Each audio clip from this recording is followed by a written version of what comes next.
Hi అండి, ఎలా ఉన్నారు అందరూ? ఈరోజు సండే కదండి, ఆదివారం వస్తుంది సార్. ఇంట్లో ఎన్ని పనులు ఉంటాయి ఆడవాళ్ళకి. నిజంగా అయితే మిగతా టైంలో ఉన్న ఇది ఆదివారం మరీ ఎక్కువ ఉంటాయండి. చికెన్ అయితే వండుతూ వాళ్ళ గట్టని చూసారా. బట్టలు అయితే ఎన్ని ఉన్నాయో, ఆ బట్టలు అన్నీ అయితే ఇప్పుడు ఉతికి వాషింగ్ మిషన్లో అయితే ఇవ్వాలి పెట్టండి నానబెట్టి. ఇవన్నీ తీసి ఎవరి సెపరేట్ చేయాలి. మా ఆయన గారి అయితే ఇక్కడ చాకలు ఉంటారులేండి, అక్కడ వాళ్ళకి వేసేసుకుంటాడు. మళ్ళీ ఏంటంటే ఆయనకి ఇస్త్రీ ఉండాలి. చూసారు, బెల్ట్ కూడా తీరిపోయి ఉంటుంది ఆయన. ఇవన్నీ నేనే తీసుకోవాలి. ఈ రోజు మా సూర్య కష్టపడ్డాడని పాపం, గడ్డి వేసి వచ్చాడు అప్పుడే. గేది గడ్డి లేదనేసి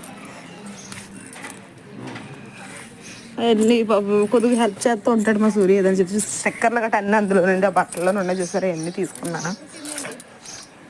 ఆ టిన్ చూసారు, వాటర్ టిన్ను, అది 200 అనమాట డబ్బా. అలా తెచ్చేసుకుని పెట్టేసుకుంటే ఇంకా అలా తీసుకుంటే ఇంకా పిల్లలు ఇంగ్లీష్ గ్లాసులో పెట్టుకోవడానికి అట్లా ఉండదు అనమాట, సేఫ్టీగా ఉంటుంది.